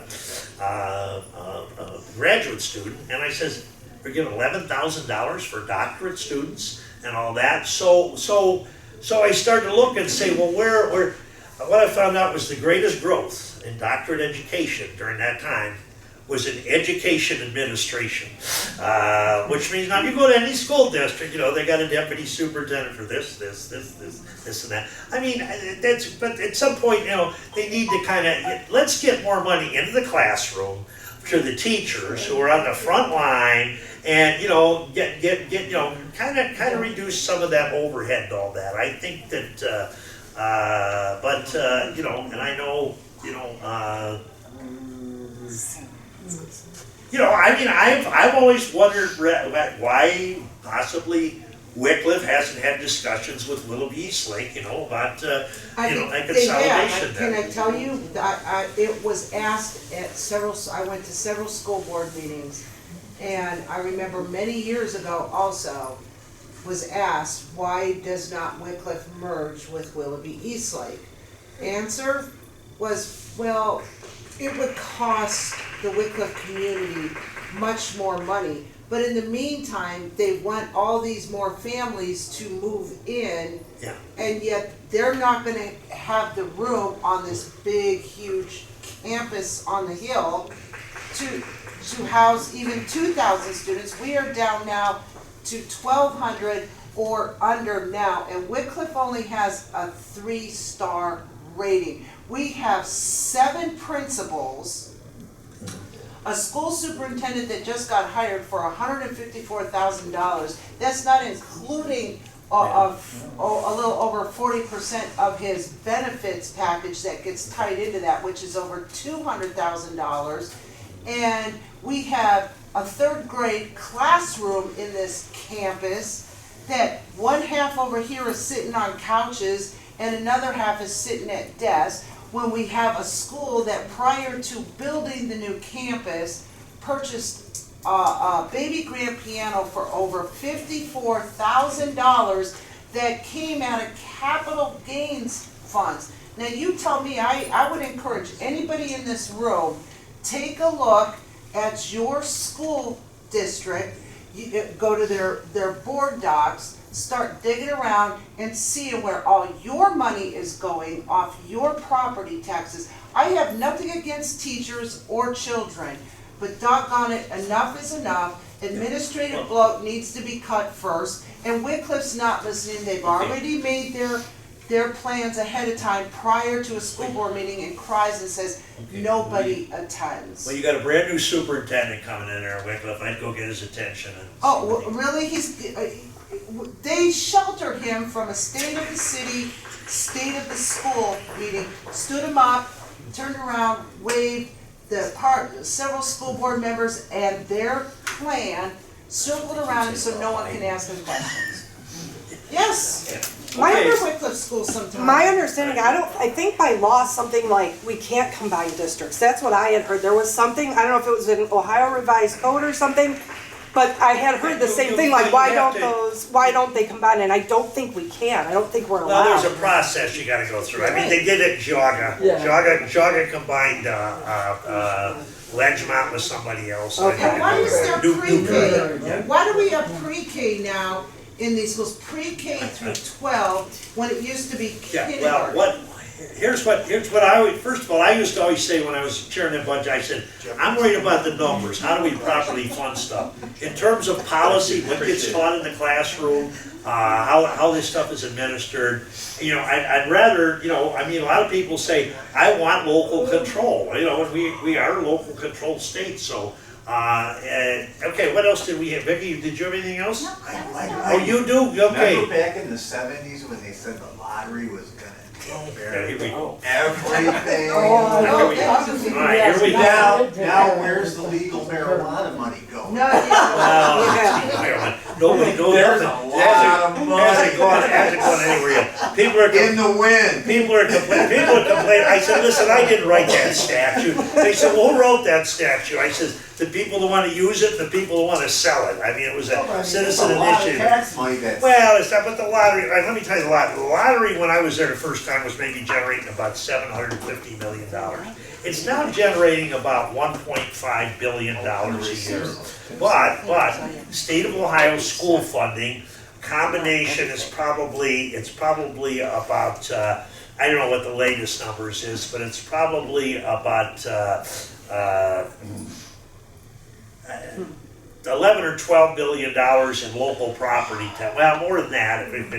Probably about 13 or 14 billion dollars in local property taxes, and then the state share is probably about 11 million dollars. Okay, so we're still a majority property tax funded school system. Now you get into the poorer Appalachian districts, they're probably about 80-90% state funded, or the agricultural areas in northwest Ohio, because there's not a lot of property value on all that farmland. So, but of the 10 or 11 billion dollars that comes from the state, 1.5 billion of that is the lottery money. It does all go to the schools. Why Ron Model and people at times said, oh no, this will pay for the schools. No, it was just fictive. So I always just say, listen, it doesn't totally pay for all the schools, but thank God it's there, or somebody's taxes would be $1.5 billion higher to make up what that doesn't Also pay for. legalize gambling now too. Well, they want to do that. I'm not. Marijuana. What about I mean, I that? said to the governor's against. I said to the governor too. I said, Governor, I said, are we going to get to the point where we're not going to run this state on general taxation? We're just going to run it on gimmickry, gambling, and all that. Of course, he told me, he said, well, if that Ramaswamy guy gets in, you're probably going to have to. He is not a big fan of Ramaswamy. He's trying to talk Trestle into running. Okay, yes, sir. What's going to happen with state funding in the state budget if a certain entity in Washington get their way and, start pushing everything down onto the state? The education and everything like that. Well, I asked the budget director, we had the opening hearings for the budget in January or February of this year, and I said, what is the state's position if a lot of these critical programs are decreased in funding from the federal government? I said, are we going to? She basically said, no, we're not going to pick up the slack. I mean, it's interesting how this has happened. I'm old enough to remember when Ronald Reagan, you know, a lot of these kids, I mean, I remember when I first ran for the legislature the second time, I said, you know, I consider myself kind of a middle-of-the-road Kennedy Democrat, and half the people said, "Who's Kennedy?" Now you're running into them; they want to know who the hell Reagan is. But Reagan, his idea was what's called devolution. Devolution. He said, "Listen, it makes no sense for these programs to be run and you know, monitored here from Washington. These things can be run more efficiently at the state and the local level and all that." So a lot of this stuff was pushed down there. And then Reagan, if you remember, there was huge tax cuts on the federal level, okay. But because of the mini recession and these changes, you know, the states had to raise their taxes and all that to take. Now, you know, I heard people say, "Oh, look at Reagan, the feds, they cut taxes, you guys in Ohio are raising them." I says, yeah, but the amount that the state raised is less than what the federal government cut. So what Reagan is saying is working. You know, in other words, you're doing it more efficiently and all that. But I don't know. You know, I would not. First of all, these guys. You know, I said when you watched that budget speech, and I think I said, you know, come on, nobody around here has talked about raising taxes for 15 years. Nobody talks about raising taxes anymore. Although every election cycle, you know, you get accused of that. You know, you just raise your tax and spend liberal. Nobody has. I says, but the problem is somehow we got to put the brakes on cutting the taxes. And I said the good thing about this budget. Now this was in April. For the first time in a long time, there are no reductions in the state income tax rates. However, it's a long way till July 1st. And sure enough, the last couple of weeks of June, the Senate put in, you know, the flat tax cut and all that. So it's, you know, I just don't sense that if those, because of the resources that we have jettisoned, I understand what you're saying, and if they make and some of those programs are critical, you know, that maybe we should step up to the plate and help on. But you know, I can't even get a bill out of committee to give 70,000 seniors in Ohio $27 more a month to, you know, to buy food, and so it's. I mean, the priorities are just it's just. So, and we even talk about these property tax cuts and the 20 mil floor, and putting the reductions in the inside millage. A good example was when I was county commissioner, we had to raise the sales tax. Lake County was the first county to pass this piggyback sales tax, 1/2 of 1% in 1969. 43 years later, we finally had to raise it. In 2012, bipartisan, Ray Sines, myself, Bob Alfaldish, we went from 0.5% to 1%. Ray only wanted to go 1/4%. I said, Ray, problem with that is that in 2 years we're going to be in the problem here. So I said, how about if we bring it up and raise it 0.5%? But let me look at this inside millage. We're collecting 2.1 of the 10 inside mills to the county general fund. Let's see what happens. So I did a lot of research, found out as long as that was set that way back in the 1930s, we could reduce it and nobody else could grab it. Because as soon as I talked about reducing it, I had people like Kip Molnar and Men Around the Lake saying, "Oh, I'll grab it for Men Around the Lake." I said, "No, I'm going to make sure nobody else can grab it." So in other words, so we did that. Well, I remember I had some guy from Kirtland Hills called me up and he was, oh, holy hell about me raising the sales tax. And I said, "Sir, you live in Kirtland Hills. I just want you to figure out how much 0.5% sales tax a year is going to cost you compared to how much a 1.1 mil reduction in your property valuation in Kirtland Hills is going to be, because you're going to, you're going to make out better." And that's one of the problems with some of these tax things. It's kind of like the income tax stuff. The people that Bill Blessing is the chair of the Senate Ways and Means Committee, Republican, great guy who served with his dad, and he's with me. He says, "I'm of the camp that we need to get tax relief to those that need it the most." He says, "Unfortunately, I'm surrounded by people who want to give tax relief to those who need it the least." So,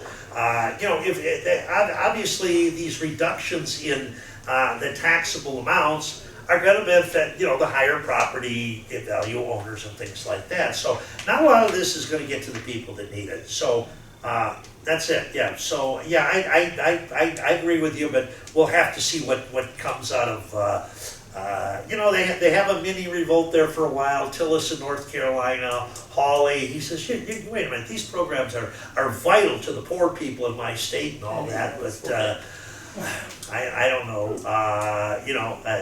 like somebody said the other day, the only difference between Jim Jones and the Kool-Aid and Donald Trump and the Kool-Aid is Trump would probably charge you for a cup of it. Representative Troy, are you aware that Lake Tran, effective July 1st this year, they raised the sales tax 1/4%, and when they have over $50 million in cash in reserves? There just doesn't seem like, I've asked the commissioners. Do you mean raising because that has to be a voted increase? No, they raised it. Last year, they rescinded it. Oh, they rescinded it. They rescinded it, so they're going back to prior authorization. Yeah, that is correct. They have to be authorized by the voters, yeah. But they can't find enough ways to spend the money. And but people, I think the average citizen in Lake County is totally oblivious to that, but they're raising, that's costing us all. Again, it's sucking more money out of the community. Well, I agree, you know what, I had a job with the county once, but, after 20 years, they said goodbye. So anyway, what was the one other thing, you mentioned, one thing I did mention here that was also troublesome in the budget is that libraries in Ohio were always funded by either like book fines or things like, or something was called the intangibles tax. The intangibles tax was a tax on bonds and stocks and things like that, and it was like, depending on the county, like I know Hamilton County or Cincinnati was, apparently there was a huge take on that. So I was there when we created the library fund, and it was initially 6.3% of the state income tax. Eventually, when we had budget freezes and stuff, these numbers changed. It's now, I think, 1.75% of all state taxes and all that. It was until this budget bill. And it's been in place for about almost 40 years, and it ensures that, libraries throughout the state, a lot of them do supplement their library funding with local levies, but they changed that in the budget now. It's no longer a formula. It is a line item. This is how much we're going to appropriate the libraries. It's about a $10 million reduction over the last budget years and all that. The problem with a line item is it's a lot easier to reduce a line item than it is to change a formula. So I know the libraries are concerned about that, and I was even kind of told some of the Republicans, what is going on? Everybody loves the libraries. That's like motherhood and apple pie. You don't want to pick on the libraries and all that. Now have I gotten into run-ins with the libraries? Yes, because I said, I don't think we need 323 library districts in this state. I said, I'm the smallest county in the state, and there are 9 library districts. And I started, he wants to take away the books from the kids. I said, no, I want to get more books to the kids. I want to reduce the administrative overhead and all that. So, but I figured I'm not going to do that fight anymore. What else we got here? You had a follow-up question. Yeah. This is concerning Lakeland Community College. The state auditor said that Lakeland College is currently overstaffed, overbuilt, and overburdened with debt. In 2022, I was horrified to find this out. In 2022, they lost $47 million. In 2023, they lost $44.8 million. In 2024, they lost $42.6 million. Now, come to find out, Mr. Serino gave him $4 million to renovate an engineering technologies building number E, on the main campus, Yep. including 16,700 square foot of new building Okay. expansion. Yeah. How does that? Well, first of all, yeah, I saw that. That was a couple of years ago. Yeah, they How had. does that get done? I mean, to me, it doesn't. Well, sound the like- problem, I don't know, I did, for many years appoint 6 of the 9 trustees to, Right. the governor appoints 3, appoints 6, but, I made sure I just get chewed out, because they said, why you putting another Republican on there? I says, well, because, Roger Suster, he needs to encourage them to look more into the high-tech manufacturing and stuff like that, and some other things. But the college, what happened is I was amazed when I saw the enrollment was down around 4,000 students, because it was up around 7,000 or 8,000. Right. Okay. 10. So what's that? Now, there are statistical data shows when the economy gets good, higher education enrollment goes down. When the economy goes south, higher education enrollment goes up. So maybe something like that. But yeah, was it overbuilt? Yes. And the former president, when I told him, I says, what are you talking about building dormitories on that campus for? He said, well, that's the going trend. I said, you're a community college. What do you guys, and then I never could understand that Holden Center. That they built across, somebody built that, then they bought it from them, now I think they've sold it off at a fire sale and all that, and, so I worked extremely well with Ralph Doty there, getting them Ralph Doty, when he was president, I said, he says, we really are busting at the seams on our dental hygiene program, our nursing program. We need more space and all that. I was able to get them money to build the healthcare technologies building. They added on the health technologies building. I've been in there, and it's just like some huge atrium. I said, what are they doing here? And so it got overbuilt. Then I started. I got an anonymous thing from somebody who was a retired dean of one of the departments there, and they basically said, there are no innocent people here. She basically blamed the board and the president, so I don't know what was going on there, but so they've got to get their act together. That engineering building, that was commissioned before. I would rather see them, moving in that direction toward the, away from the,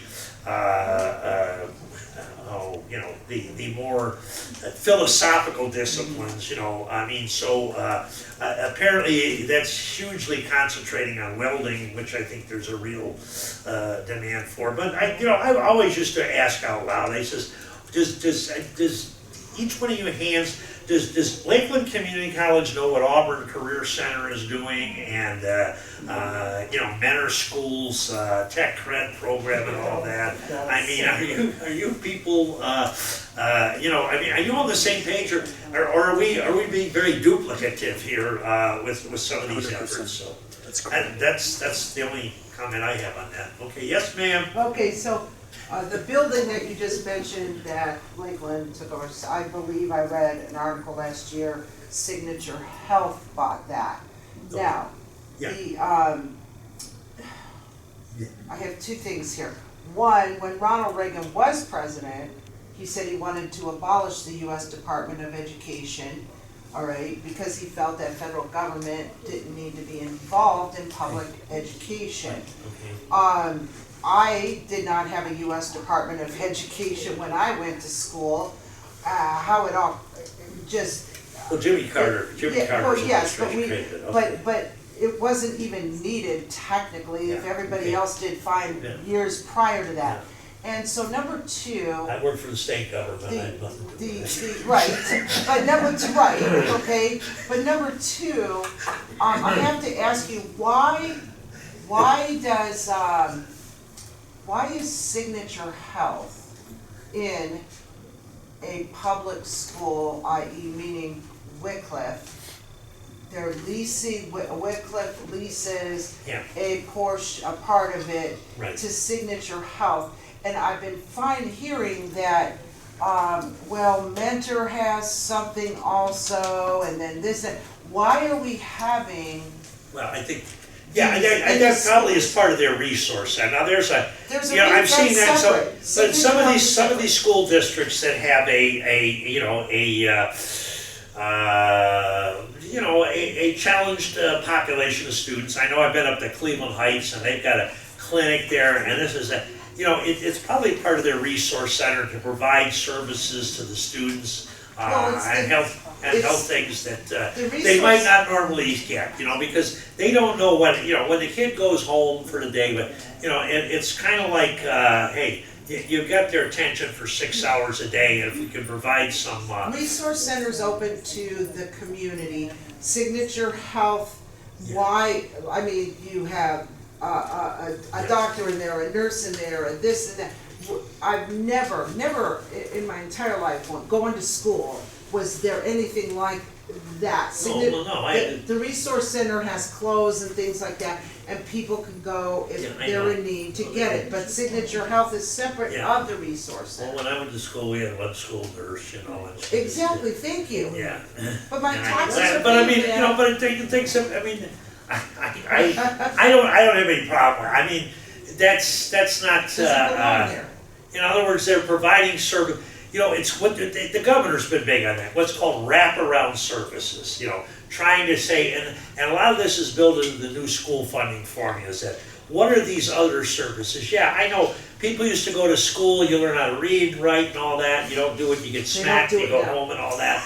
But I mean, a lot of these, you know, and that's why you got a lot of these people. The only time they get any decent nutrition is when they're at school, and so yeah, I mean, I don't begrudge them for that. I don't think it's you know, whatever you spend, you know, preventative wise and addressing these things probably pays in the long run. That's why one of the things that's frustrating in Columbus, and I know a lot of my colleagues on both sides of this, you know, we got bills in there to deal with this whole crap of prior authorization and stuff like that. I mean, in other words, why do the insurance companies give you such a hard time in getting approval for things that your doctor has authorized?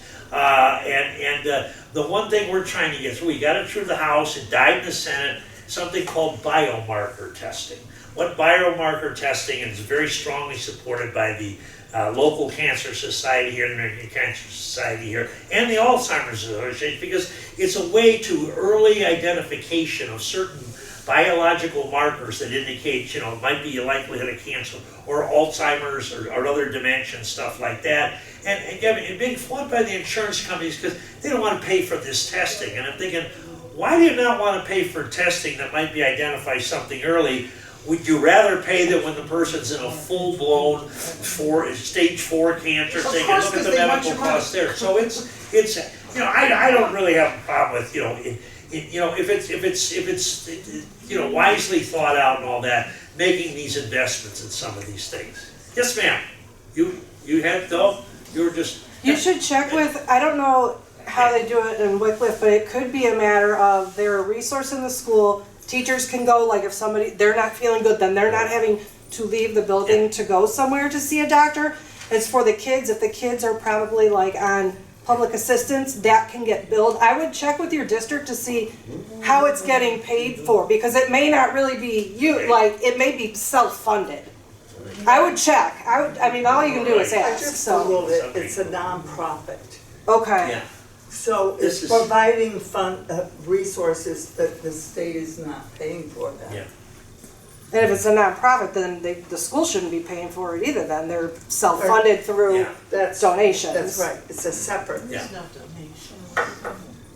Okay. Hey, one of the other things you might have read about the last couple of days in the editorials and stuff like that. This is always interesting. There actually is something in the Constitution that says all bills shall only deal with one subject, the one subject rule, single subject rule. But the courts have kind of ruled.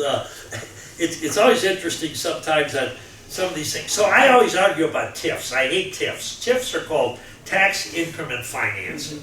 So you vote money for the developmentally disabled or the mentally ill, or for the senior citizens and all that, and the government is allowed to redirect those resources for developments and say, we're gonna tip this, Mentor does this all the time.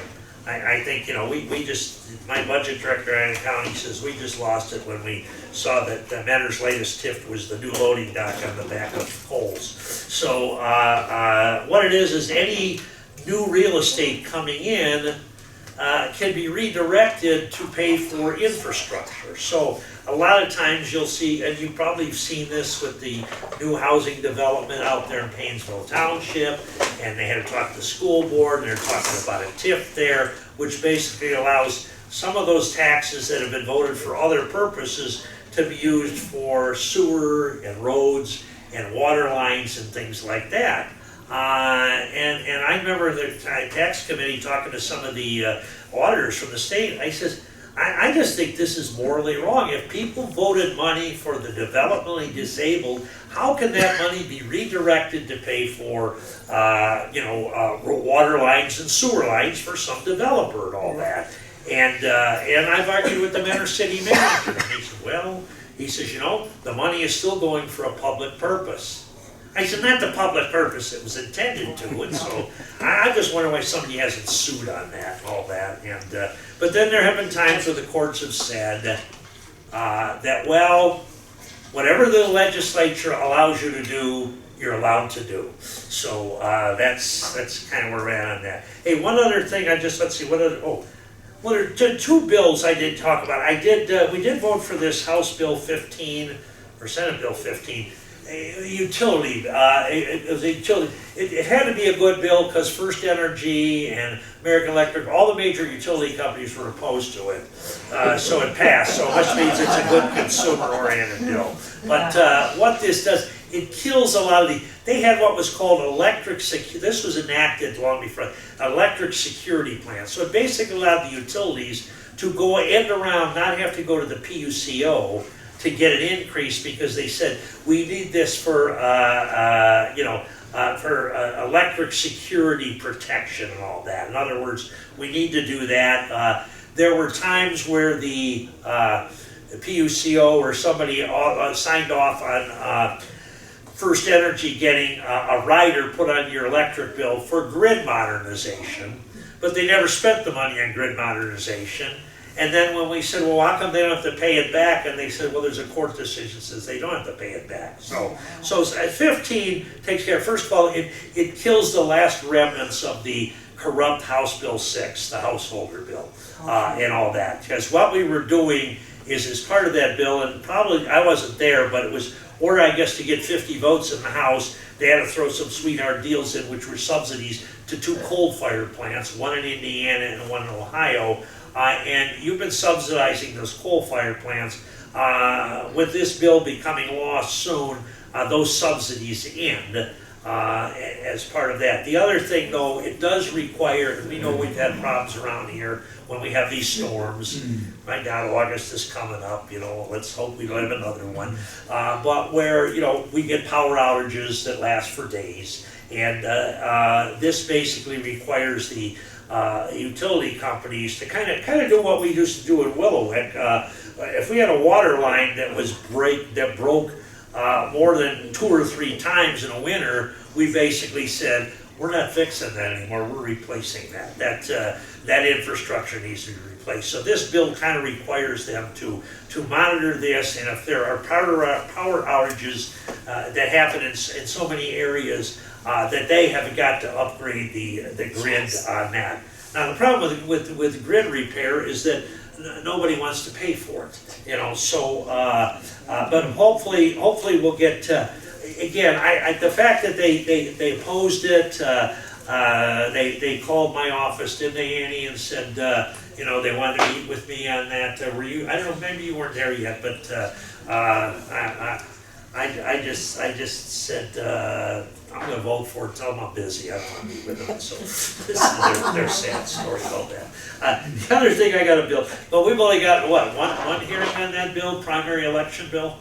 Yeah, so every 4 years, okay, our primary elections are always in May, but every presidential election year, we have a primary in March, okay? And that was put in the 90s because Then the Senate president said, well, we need to be more of a player in the presidential election. We need to have an earlier primary.